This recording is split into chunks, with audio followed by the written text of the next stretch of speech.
Assalamualaikum warahmatullahi wabarakatuh. Baiklah, dalam kesempatan kali ini kita akan membahas PR Matematika Ekonomi pertemuan kelima dari paralel 4. Dari paralel 5. Jadi di sini sumbernya dari buku Ciang. Yang pertama exercise 11.5 nomor 1 dan 2. Yang nomor 1, gunakan persamaan 11/20 untuk mengecek sebuah fungsi itu fungsi konkav, konveks, konkav kaku, konveks kaku, atau tidak keduanya. Fungsinya yang A ada Z sama dengan X kuadrat, yang B Z sama dengan X1 kuadrat tambah 2X2 kuadrat, dan yang C Z sama dengan 2X kuadrat dikurang XY ditambah Y kuadrat. Yang pertama kita cek dulu nih persamaan 11/20 itu kayak gimana. Jadi untuk menilai sebuah fungsi itu konkav atau konveks pakai persamaan 11.20 nih, dimana persamaannya theta FU ditambah 1 min theta FV kurang dari atau lebih dari tergantung F fungsi theta U ditambah 1 min theta dikali V, dimana nilai theta itu di antara 0 sampai 1. Jadi nilai tetanya itu positif. Kita langsung aja nih ke yang A. Yang A itu Z sama dengan X kuadrat. Di sini sesuai dengan petunjuknya, yang pertama kita cari dulu fungsi U dan V-nya. Jadi VU sama dengan U kuadrat. VV sama dengan V kuadrat. Ikutin fungsi yang ini. Selanjutnya kita masukkan sesuai dengan persamaan 11.20. Untuk yang kiri itu kan tadi theta VU ditambah 1 min theta VV. Masukinlah VU-nya kan U kuadrat, VV-nya V kuadrat. Yang kanan masukin, karena tadi fungsinya theta U ditambah 1 min theta V itu di dalam sebuah fungsi. Yang mana di dalam sebuah fungsi itu dinyatakan oleh X kuadrat, sehingga nilainya menjadi seperti ini. Jadi theta U ditambah 1 min theta dikali V lalu dikuadratkan. Kita kuadratkan nih sehingga didapatkan hasil seperti ini. Selanjutnya dilakukan operasi matematika sehingga didapatkan hasil theta dikali 1 min theta dikali U min V kuadrat. Kita ketahui fungsi kuadrat ini nilainya selalu positif. Kemudian kita ketahui bahwasanya nilai theta antara 0 sampai 1. Ketika theta dikali 1 min theta, artinya ini memberikan hasil positif, ini juga memberikan hasil positif. Sehingga ketika nilainya lebih besar dari 0, itu merupakan fungsi cembung. Dan ketika nilainya itu lebih besar mutlak sama dengan 0, berarti kan nilainya cembung mutlak atau strictly convex. Itu yang A. Yang B nih. Yang B ini variabelnya ada 2. Fungsi Z X1 kuadrat ditambah 2X2 kuadrat. Sama kayak tadi kita masukkan fungsi U dan V-nya dulu, dimana FU sama dengan U1 kuadrat ditambah 2U2 kuadrat. Jadi di sini variabel X diganti dengan variabel U. Begitu juga dengan yang V, variabel X diganti dengan variabel V. Sama dengan yang tadi, berdasarkan persamaan 11.20 kita masukkan persamaannya gitu. Di sini yang ditekankan adalah bagaimana kita teliti untuk memasukkan persamaannya. Kita lihat dengan persamaan matematis didapatkan hasil akhir theta dikali 1 min theta. Ini kita ingat lagi, theta itu nilainya 0 sampai 1 sehingga ini positif. Kemudian yang kedua, U1 min V1 dikuadratkan, nilainya jadi positif, ditambah 2U2 min V2 kuadratkan lagi, nilainya positif. Positif semua kan. Sehingga nilainya adalah strictly convex atau cembung mutlak. Mutlak cembung. Itu. Selanjutnya yang C. Yang C ini Oke, yang C, Z sama dengan 2X kuadrat dikurang XY ditambah Y kuadrat. Sama kayak yang di atas, kita buat dalam bentuk fungsi U dan fungsi V dulu. Nah, setelah itu dioperasikan secara matematis. Nah, selanjutnya setelah kita operasikan secara matematis didapatkan hasil theta dikali 1 min theta, ingat nilainya positif. Selanjutnya ini fungsi kuadrat, nilainya positif, dikurang ini nilainya bisa negatif, bisa positif, ditambah positif. Nah, dikarenakan kekuatan nilai positif lebih besar, sehingga didapatkan hasil nilai yang lebih besar dari 0. Sehingga di sini posisinya strictly convex atau mutlak cembung. Nah, itu untuk nomor 1. Nah, intinya di sini adalah bagaimana melalui persamaan 11-20 kita menentukan sebuah fungsi itu konveks, konkav, atau strictly konkav, atau strictly convex, atau bukan keduanya. Nah, selanjutnya nomor 2 itu menggunakan persamaan 11.24. Sama untuk mengecek fungsi itu konkav, konveks, strictly convex, strictly konkav, ataupun tidak keduanya. Nah, bedanya itu pada persamaan 11.24 itu menggunakan konsep turunan. Yang mana persamaannya VV kurang dari atau lebih dari FU ditambah F aksen U dikali V dikurang U. Yang mana ketika sisi kiri kurang dari sisi kanan itu fungsi konkav, sedangkan ketika sisi kiri lebih besar dari sisi kanan itu fungsi konveks. Nah, kita bahas yang A. Yang A itu fungsi Z sama dengan min X kuadrat. Nah, kita lihat, kita ubah sama kayak tadi dalam bentuk FU dan FV dulu. Dimana FU sama dengan min U kuadrat dan fungsi V sama dengan min V kuadrat.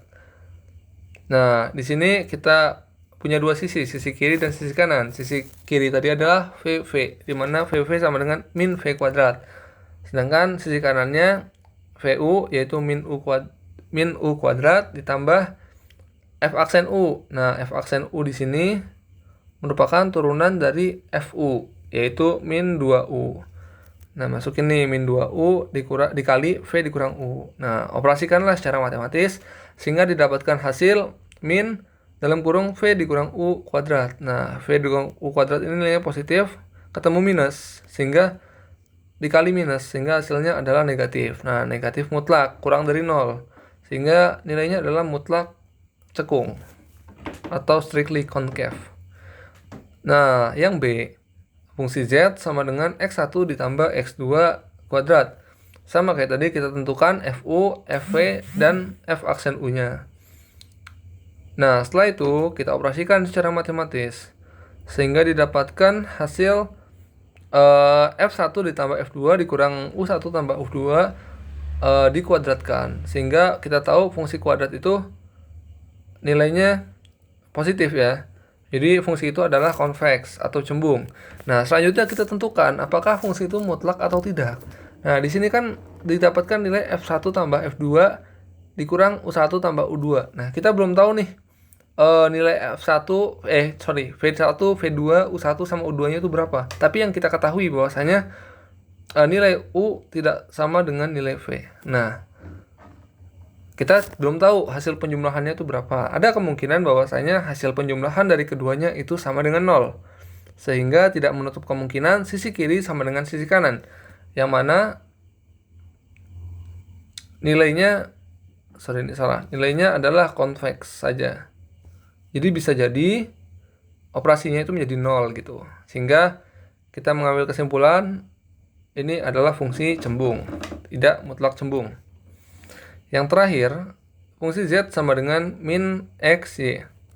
Dimana kita masukkan sama bikin FU-nya, FV-nya, dan F aksen U-nya. Dimana F aksen U sama dengan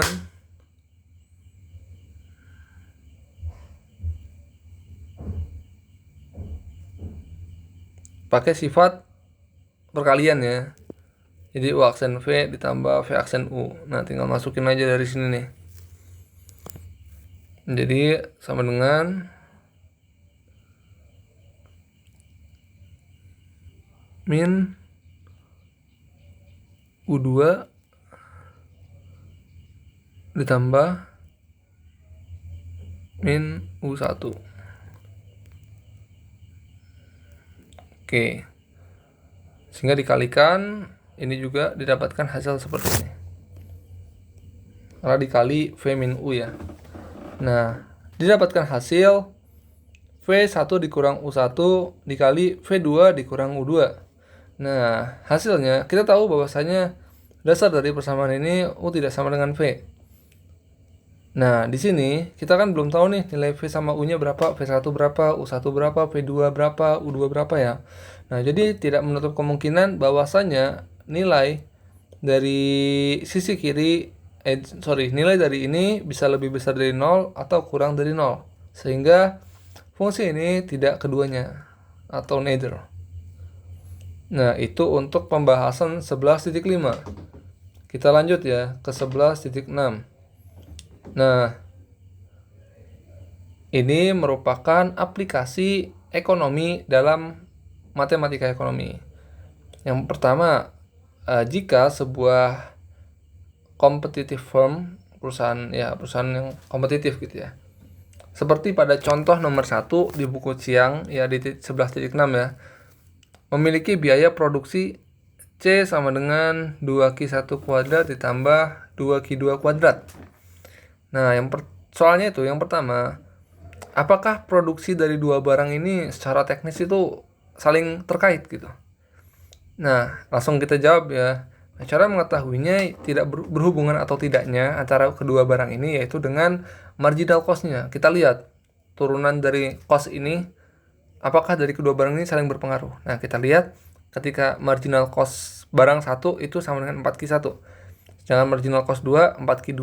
Nah, kita lihat di sini bahwasanya produksi barang 1 tidak dipengaruhi oleh produksi barang 2. Begitupun sebaliknya, sehingga kedua barang ini tidak berhubungan. Oke, yang kedua, apakah jadi berapa sih nilai Q1 dan Q2 itu yang optimal gitu? Nah, caranya ini kan berdasarkan example pertama ya, yang bahwasanya untuk profit turunan pertama itu nilainya adalah P10 dikurang 4Q1 sama dengan 0. Yang mana nilai Q1 sama dengan 1/4 P10. Dan nilai P2 sama dengan P20 dikurang 4Q2, yang mana nilai Q2 sama dengan 1/4 P20. Nah, dari sini udah diketahui kan. Nah, itu untuk FOC-nya, yang mana FOC itu sebagai syarat perlu untuk menentukan nilai maksimum. Yang kedua adalah melalui SOC. Nah, ketika nilai SOC-nya itu kurang dari 0, maka fungsi tersebut adalah fungsi maksimum. Nah, di sini kita menggunakan cara Hessian, yang mana kita turunkan P11, P12, P21, P22, di mana hasil didapatkan yang ini. Nah, kita lihat H1 atau nilai A ini min 4 kurang dari 0. Itu maksimasi profit. Sedangkan H2-nya itu lebih besar dari 0. H2 ini determinan dari matriks ini, yaitu nilainya adalah 16. Nah, dari sini kita ketahui bahwasanya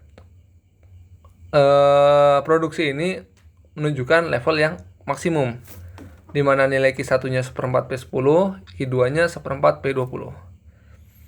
Nah, yang C, berapa sih nilai P12 gitu. Nah, P12 kita dapat turunkan di sini nilainya adalah 0. Dari nilai P1 kan P10 dikurang 4Q1. Nah, P12 diturunkan terhadap barang 2 itu sama dengan 0. Sehingga masing-masing komoditas itu tidak saling berhubungan. Kembali lagi ke soal yang pertama, soal yang A gitu. Nah, selanjutnya yang kedua, dua produk suatu perusahaan itu memiliki fungsi permintaan dan juga fungsi biaya seperti di bawah ini nih. Dimana Q1 sama dengan 40 dikurang 2P1 dikurang P2. Ini fungsi Q1-nya. Fungsi Q2-nya 35 dikurang P1 dikurang P2. Fungsi biayanya Q1 kuadrat ditambah 2Q2 kuadrat ditambah 10. Nah, yang pertama itu tentukan Q1 bintang, Q2 bintang, dan P1 bintang serta P2 bintang. Nah, caranya bagaimana? Yang pertama kita ketahui dasarnya. Apa sih poinnya gitu. Yang ditanya itu kan Q dan P, quantity dan price gitu. Yang diketahui fungsi biaya. Nah, sebuah output itu kan terdiri sebuah output apa ya? Ya dalam sebuah perusahaan itu kan yang dicari itu adalah profit gitu ya. Nah, profit itu datang dari penerimaan. Penerimaan dikurang biaya gitu. Nah, di sini kita menentukan berapa sih output yang maksimal gitu dari sebuah produksi. Nah, yang mana di sini kita cari dulu total revenue-nya, total pendapatan yang mungkin diterima, yaitu tadi total revenue sama dengan PQ dikurang cost. P ini price, Q itu quantity. Nah, di sini PQ itu terdiri dari dua barang, yaitu P1 dan P2, dan Q1 dan Q2. Oleh karena itu kita harus mencari terlebih dahulu P1, P2, Q1, dan Q2. Nah, setelah itu ini kan tadi fungsinya Q1 yang diketahui sama Q2 nih. Nah, gimana sih cara nyarinya P1 sama P2? Nah, dengan mengotak-atik gitu. Nah, kita otak-atik ya. Dimana ini kita pindah ruas sehingga didapatkan nilai P1 sama dengan 5 dikurang Q1 tambah Q2. Nilai P2 sama dengan 30 ditambah Q1 dikurang 2 Q2. Nah, di sini didapatkan total revenue dengan rumus ini ya. Itu sama dengan ini. Sedangkan cost-nya yang ini ya. Sehingga didapatkan nilai P sama dengan P atau profit 5Q1 tambah 30Q2 dikurang 2Q1 kuadrat tambah 2Q1 Q2 dikurang 4Q2 kuadrat dikurang 10. Nah, selanjutnya kita turunkan untuk mencari Q1 dan Q2 bintang. Dimana nilai turunan pertama dari profitnya ya, itu didapatkan nilai 5 dikurang 4Q1 tambah 2Q2 turunan kedua yang P2 30 dikurang 8Q2 tambah 2Q1. Nah, setelah dioperasikan eliminasi substitusi didapatkan nilai Q2 sama dengan 49/14 atau 4,64, sedangkan nilai Q1 sama dengan 34/7 atau 3,57. Nah, kita substitusi nilai Q ini udah dapat nih. Kita bisa nyari nilai P bintangnya, baik itu P1 maupun P2. Kita substitusi nilai P1 bintang 61/14 dan nilai P2 bintang 24/2/7. Nah, itu untuk yang A. Yang B. Nah, yang kedua ini kita harus cek nih SOC-nya, second order ya, sebagai syarat cukupnya. Jadi dapat kita simpulin apa sih sebenarnya, apakah ini absolut maksimum gitu. Kita tahu absolut maksimum itu H1 kurang dari 0, H2-nya lebih besar dari 0. Nah, kita turunin kan, tadi kan udah dapat nih P1 sama P2-nya. Nah, kita turunin dengan Hessian kan turun kedua ya. Jadi P11, P22, P12, P21. Nah, di sini udah dapat nih nilainya masing-masing. Kita masukin ke sini. Nah, nilai H1 itu min 4 kurang dari 0. Nilai H2-nya min 4 kali min 8, 32 dikurang 4. 2 kali 2 ya, sama dengan 28. Lebih besar dari 0. Sehingga di sini maksimum. Nah, yang terakhir ditanya adalah berapa maksimum profitnya gitu. Nah, kita kan tadi udah tahu ya nilai P1, P2 bintang, dan Q1, Q2 bintang. Nah, kita bisa substitusi semuanya. Sehingga maksimum profitnya didapatkan nilai 68/4/7. Kurang lebih demikian yang dapat disampaikan. Kurang dan lebihnya mohon maaf. Sekian. Assalamualaikum warahmatullahi wabarakatuh.